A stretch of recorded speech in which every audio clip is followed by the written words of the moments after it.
But why am I talking about Kick? Because some accusations has been thrown at Kick as it's supposedly leading to the downfall of society. But, you know, I will say this. All these media platforms have their pros and cons. But if there's any time I can make fun of Twitch, I will. And I will say this. When Hard Lens Media started on Twitch, not when we got started, when we set up a Twitch, you know, channel, we were lucky to get anything. I mean, of all the things, Twitch plays favoritism, but if there's any time I get to roll ahead and make fun of Twitch, I will. Kick owners Eddie and Bijan out-donated the Twitch CEO, Dan Clancy, by $2 million for MrBeast's TeamWater charity. Now, TeamWater charity, I talked a little bit about it. It's about, you know, putting in, you know, working wells and clean water to a lot of communities overseas. And, you know, it's about, you know, doing the right thing. I'm all for it. I'm all for it. But how is it that Twitch, the CEO, you just give $1,000 and Kick gives $2 million? Now, you know, I don't want to say that Twitch is in some trouble, but as I've covered in the past, you know, Twitch has a problem with favoritism. Twitch has an algorithm that's based on more popular streamers, and there is a caste system. If you did not appease the powers that be, especially in 2016 on Twitch, you know, you're done for. Which is why I'm glad that Hard Lens Media planted its flag on Kick. It was a risk. I do hope to see us continue to grow on Kick, and so much more. And so as it stands right now, I think Kick's going to get a little bit more attention. And I know there's always drama everywhere happening, but MrBeast might be Kick's biggest and most profitable signing. So he's not asking for money or a contract for himself, but a $1 million donation for his Clean Water Foundation. And already that live stream alone brought in a lot of major streamers who were kicked off of Twitch. No pun intended, only going to Kick now. So you got XQC at Aiden Ross and a few others who were going there. And I want to play this video here just real quick, because, you know, there seems to be a lot of drama with the downfall of Twitch, or soon to be downfall. Hey, Aiden. Yeah. Aiden, do you think if I told him I would go live on Kick, he would donate $2 million? Yes. I swear, yes, you will. 100%. Okay. Oh, dude. Bro, if he does $2 million, I'll go live on Kick in a couple of days. We can do some live stream. Bro, that's 2 million years of. That's crazy. Anything at all. Remember, Jimmy, we were talking what back in the days? Even. Okay, that's XQC. He talks fast, and I think I can mimic his voice a little bit, just a little bit. So there you go. Beast, would you do a 24-hour stream for $4 million? Oh, I got to mute because there's copyright music. So there you go. Hey, Twitch, how about instead of handicapping some creators, what creators make, you help them make more? Seems logical. Yeah, that was a post from 2023, though. You see, and also, here's what Dan Clancy did. Help get some people some clean water. I would love to. What is it? But off the top of my head, I'm happy donating $1,000 for clean water right now. All right. Well, we'll take $1,000. Now, let's talk about some of the issues with Kick, okay? Because there seems to be a problem. Because Hassan Piker, look, this isn't about. Look, I'm not talking about that GQ magazine. I'm sorry. I am not burning my eyeballs looking at Hassan Piker in a bathtub, okay? Y'all can do that on your own free time, okay? If that makes me a jive turkey, so be it. But I'm not doing that, okay? I'm not doing that. Like, seriously. Pay me $100,000 right now, and I'll do that then, maybe, okay? Maybe. I'll take the money, but I don't know. It'll still be a maybe, because I don't know if I want to see Hassan Piker. Do any of you want to see Hassan Piker in a bathtub? You know, no, you don't. All right? No, you don't. Yes, exactly. Natalie Williams calling me a jive turkey. How dare you, Natalie? How dare you? How simply dare you? But I want to pull up this video here. Now, look, the downfall of society. I want to pull this video up because it's just a little interesting concept to talk about Kick and what some of the issues it has, and also Twitch and some of the issues that it has. And they were really going off. And now this video is from Legal Mindset. This was one of his fast facts on Kick, talking about Kick having a problem. And there was a drop, a morsel that he said that I could see where he was coming from, but perhaps he was coming from it from a different angle than I am.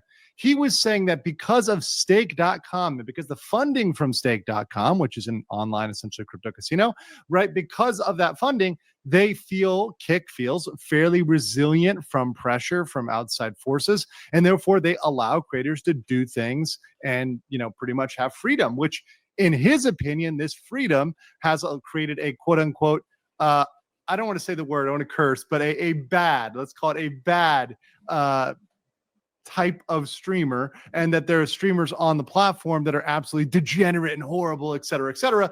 So I want to get into the truth and the not truth behind that, because there is some there. Now, while he maybe have been talking about Asmongold or Tectone or whatever else, we're actually not going to talk too much about those guys. We'll talk about them a little bit in getting into this dynamic. So what's at play here? Well, obviously Kick and Twitch are highly competitive right now. In fact, right now, Kick just overtook Twitch for Spanish-speaking viewership last month in July. There's just adding in my 2 cents on this. These numbers are far more devastating to Twitch than a lot of people realize. First of all, Kick being the platform that it is very. I'm going to say this right now. In comparison, I would say Kick is a very pro free speech platform that has given a chance for a lot of content creators to grow. Now, many of you might be wondering, oh, gee, Kit, how come Hard Lens Media isn't like growing super more? Well, there's a lot of work that goes into it, like doing a 4-hour stream or an 8-hour stream. There's a lot of streamers that do that. And for that, I have nothing but salute and respect for them. If they could do a 4, 8-hour, or 12-hour stream, I mean, that's really incredible. Our show is like 2 hours, maybe some days we do 3-hour shows. That's a lot. Even I'm only human, but it says a lot about the growing community on Kick. And in one area in particular, in which I'm very proud of, Hard Lens Media, we've been in, if not the top 10 or top 5 when we do our show Monday through Friday at 9 a.m. Central. So 9 a.m. in the morning, Chicago time, when we go live on Kick for our news area, we're like, that's for me, even if there's not a lot of people watching news, that's an incredible beginning, because consistency is key. And the key thing about doing a show or use it at gaining numbers is always doing consistency. And if you look at Spanish speaking viewership on Kick, these numbers are extraordinarily high. Now, that also means too that a lot of the quote unquote 2016 censorship era or cancel culture mindset is not prominent on Kick, because Kick isn't beholden to a lot of corporate donors. All right.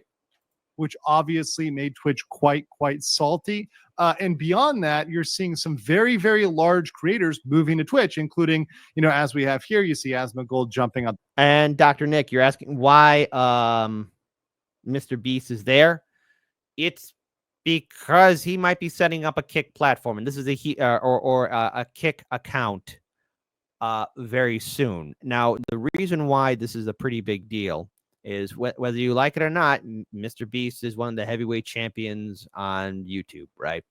And with that Kick streaming for clean water, TeamWater, for TeamWater, that sent a huge ripple effect in the online social media world. Okay, Twitch. The reason why this is a problem is because a lot of people, besides MrBeast, but a lot of people, especially of high prominence, who have like millions upon millions of subscribers, are, have been calling out Twitch and its favoritism for years.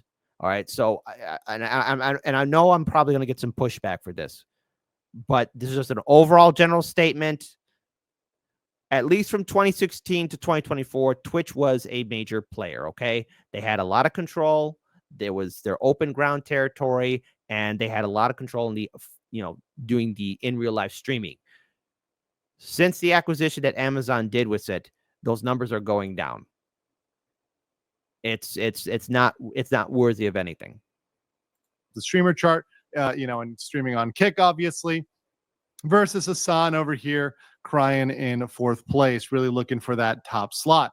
So while we've got these competing forces, obviously there's some anger. But what's at the root of this? Well, the root of this is this battle over advertising. And Twitch had issues with this because actually when Hassan himself was, associating with people he shouldn't be associating with, dealing with some, let's say, Luffy controversies and some other things. There were advertisers at a certain point, particularly after the panel with Frogan with the racial tier list. That was very interesting. Some advertisers said, hey, we don't like what is being said. And they were informed by angry people on the internet who were quite angry. And they informed the advertisers and said, hey, we don't like this. The advertisers looked at the content and said, yeah, we don't like that either. And they actually said, hey, we're going to pull ads from you. We're going to stop paying you.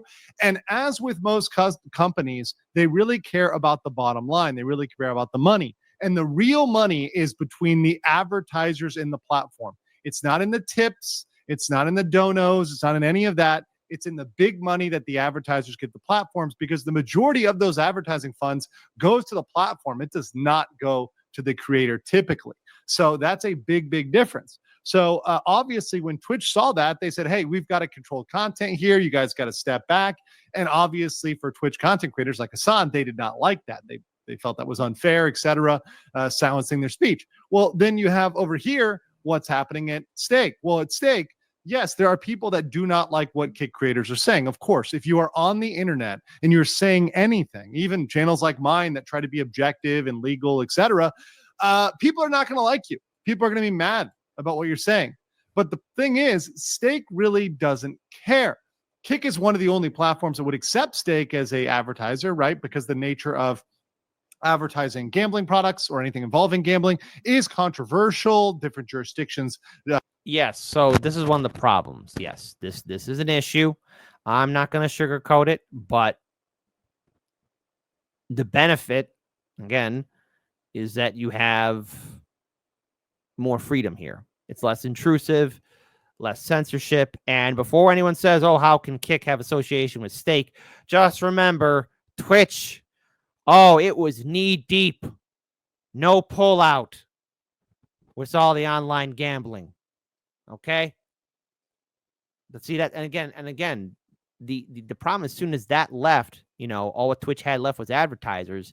And, a lot of these major Twitch streamers started doing things, and I get it. It's just it's not good for business, especially when it comes down to a lot of politics and online streaming. Twitch had this reputation of being something, and no one understood it. Now, Kick right off the bat was, and again, I know Kick is also cleaning its act up a little bit, but Kick has been called like the Wild West, and people have been saying, well, that's where people's careers go to die. I would say no. Kick is a place where people can bloom. Kick is a place where people can actually, rise like a phoenix. And I could see good things happening there. Frown upon that, i.e. countries around the world that are not happy about that. But Kick really doesn't care. Kick can say, hey, we've got this money from Stake, so we can just do what we're going to do. Our content creators can do what we're going to do. And we don't have to worry about these people on the internet because they're really isolated from that. We've got a barrier from that because we've got independent funding, and that indeed does make Kick a more resilient platform. And there are benefits to that, not just for Kick, but for other resilient platforms that have independent funding like they have through Stake. So the benefits of resilience is that resilient platforms like Kick can host a broader range of content. There are a lot of content creators, shout out to the casino and others out there, that can never be on any other platform, right? The Boss Man Jacks out there, they can never be on any other platform. And everyone stop asking me for a hot tub stream. I need money to do that. And I won't be alone. I'll be with some beautiful ladies. There you go. Oh, yeah. Kit on Kick at night. There you go. All right. I was wrong with I was with you on the hot tub campaign, but Kit has the best hair in independent media. Stick to what's working while I try my best. We all get older, my friends. We all get older. So far, my genetics have been holding out strong. And there is a benefit to having platforms that can host a broader range of content, that can only host this content because it really isn't acceptable for advertisers or other platforms elsewhere. So saying, hey, we're going to have a place that we're going to allow a broader range of content, and that can be a good thing. Also, the good thing is that the content hosted is more likely to match free speech values. So these resilient platforms, because they don't have to bend the knee to advertisers, are more likely to care about free speech and like free speech and be more compliant with the American version of free speech. Mind you, of course, free speech does not exist in every country in the world. And even countries that say they have free speech may indeed have severe limits on what you can say. I'm looking at you, UK.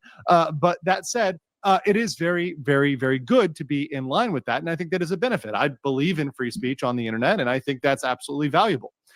It also resists control by powerful interest groups. Now, the little bit of the asterisk on that is, yes, you're not beholden, you're not under the control of the same interest groups as other platforms. However, obviously, if you're reliant on one source of income, which we'll talk about, that can make you reliant on those people. So saying, hey, we have to go with these people because they're the only ones that let us be free and the only ones that let us do what we're going to do. You don't have a diversity of income. Your income is really reliant on a large source, right? So that's the benefit. The drawbacks of resilience are you can feel immune from attack, which is not true in reality. If you see Pavel Durov, I'll flip over here. But if you guys don't know, Pavel Durov, Telegram, Telegram thought it was an independent platform, thought it could do whatever they want to do. Well, then you have CEO Pavel Durov getting nabbed in a French airport. And I guarantee there might be a change. He might be going. I think he does have a Rumble account, but actually Rumble did reach out to him to like, hey, could you set up a platform here? So, I don't know what's going to happen with that, but he did hint on it on one of his live streams. He did hint on that. guarantee you that the authorities tried to get a backdoor into that, tried to get access to that in order to get that information. So what you're seeing is, when these platforms, these resilient platforms, they think we're immune from everything, they will find a way to pinch who they need to pinch. And if they need to pinch the CEOs, if they need to pinch the executives or the development team, engineers, they'll pinch them if they really want to pinch them, meaning they'll put pressure on them, maybe not arrest them, but maybe pressure them in other ways economically. There's a lot of ways that people can kind of press in on the weak links in an organization. And the second you feel you're immune is often when you're most vulnerable because you haven't looked at your weaknesses. But beyond that, it becomes harder to draw the line between what's permissible and what's impermissible. So we're going to talk about IRL streaming, and most IRL streamers are fine and they're good and they're creating good content. But obviously, I've covered on this channel, as many people know, nuisance streamers that have crossed the line. Now, to Kick's credit, and I want to say this very clearly, Kick has gotten better at booting people off the platform when they cross a line. They obviously did with Somali, and you see others that have crossed the line. And Baby Hayes lost his partnership program when he seemingly crossed the line. So you've got them growing and learning, but it's more difficult when you're more free and you don't police as much. It is difficult to draw a line. Because, your question is, should we draw a line at all? Should we just let them do whatever they want to do? And generally, I think that should be the default. But there does have to be some morals and principles and standards, especially as you grow. Because as you grow, the questions are going to come up of, is this really okay or not? And do you want to permit that type of content or not? And the last one is some creators, not all, once again, a tiny minority, take advantage of the liberty given in order to cross certain lines. That could be cultural lines, that could be legal lines, and these are bad actors. And of course, all platforms can have bad actors, but if you have more strict guidelines, of course, it's more clear when what is permissible and what is not, and it's clear that if creators cross that line, they're going to get the boot. So I want to just inform people here about there's a little bit of just what Legal Mindset's saying. First of all, shout out to Legal Mindset.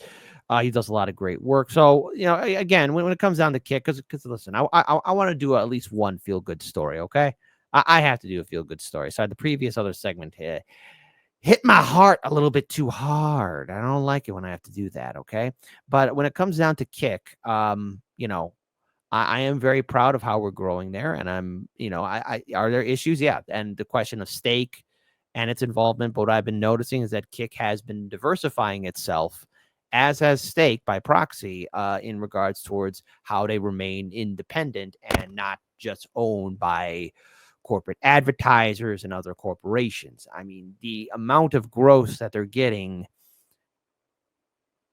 is very organic. And I would also go on to say that it's a little bit more different than what we've seen on Twitch, where Twitch seems to be full on dying. And when I mean by dying, it means that as an entity, it's going to have to start making some very difficult decisions before the end of this year, but going into next year and the year after, whether or not it will remain a viable platform because it is in the red. It is owned by Amazon. And I think we all know how these corporations feel about something that's no longer valuable or worth its time. They will cut it loose, and they will remove it.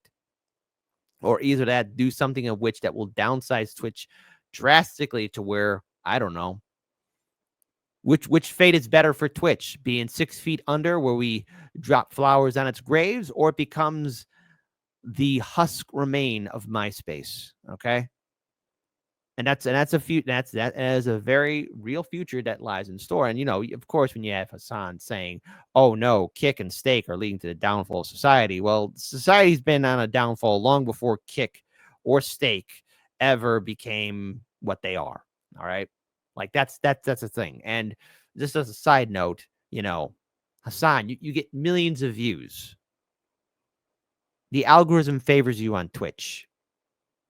Shut the hell up and enjoy your slice of pizza.